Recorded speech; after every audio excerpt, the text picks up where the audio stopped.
Leksiyamizin devamı, hürmetli vatandaş.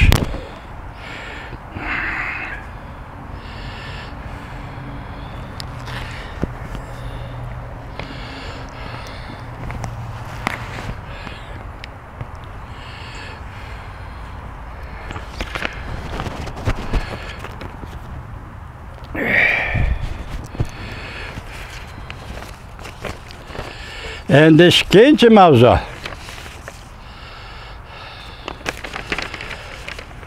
Bugungi sizlarga 2022 yil 7 oyning 21 kuni vatandoshlar.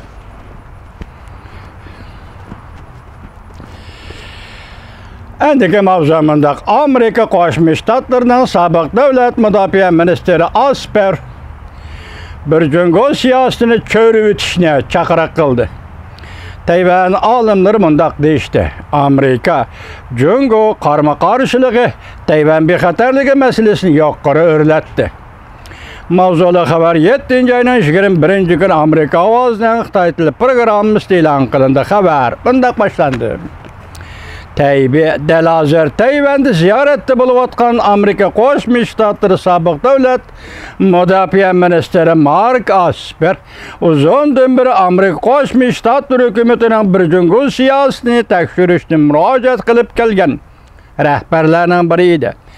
Mark Asper sobiq davlat ministri, sobiq davlat mudofaa ministri haftaning 2 kuni, yani 19 kuni texmi ilgirlab mundaq ko'rsatdi. Tayvan xalqining salohiyatini tan elish 50 yildan beri bugungi kunda allaqachon o'zgarishga boshladi. Balki Amerika 1979 yildan boshlab chang turib kelgan bir jungo siyosati Tayvan bo'g'izidagi cho'nqur qatlamli to'qinishning oldini ololmaydi. Şunlaşqa Amerikanın strategik mücmellikten strategik aşkarlaşqa özgürediğen vakti yetib keldi.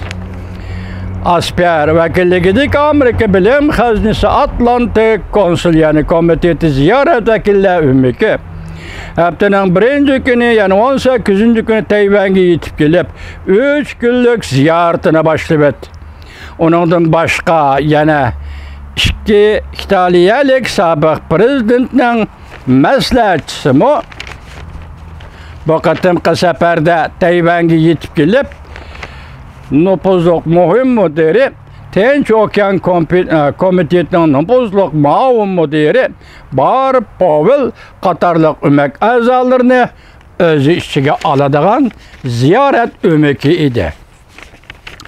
Ziyaret ömek a'zolari bu ziyaretde Tayvan'ın prezidenti Tsai Ing-wen ve Tayvan'ın devlet mudofaa ministri Zhu Guoqing qatorliq amaldorlarla Chu Guoqing qatorliq amaldorlar bilan ko'rishdi. Endi Tinch okeani rayonining bexatarligi va soat tijorat to'g'risida fikr almashtirdi. Sobiq davlat mudofaa ministri Asper prezident Tsai Ing-wen bilan ko'rishganda mundaq ko'rsatdi. G'arbning demokratiyasi duch kelgan tahdid Rossiya emas, balki Osiyodagi jungodir. Osiyodagi jungo prinsipni asos qilgan xalqaro tartiblarga davomli buzg'unchilik qilib o'tdi.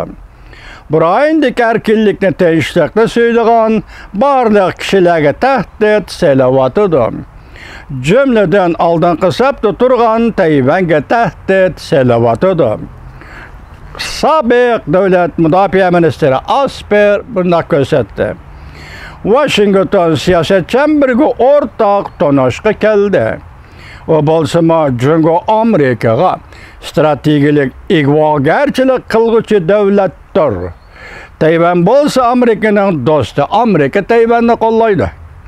Sobiq davlat mudofaa ministri Asper Amerika Qo'shma Shtatlarining jungoga qaratgan siyosatidagi bir jungo siyosatidan voz kechishini, Tayvanga qaratgan strategik mujmal siyosatidan voz kechishini, Tayvanga qaratgan voz kechishini murojaat qildi. Kechiringlar.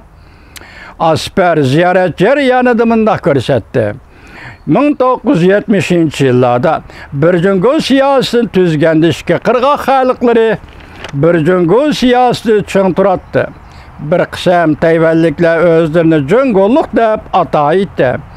Hamda hozir bundaq salohiyat tunish va bundaq siyosat tunish asla mavjud emas. Asper bundaq ko'rsatdi. Amerikaning Birjingo siyosati kuchidan qoldi. Amerika Tayvanga qaratgan strategik mujmal siyosatini qaytadan tekshirishi lozim.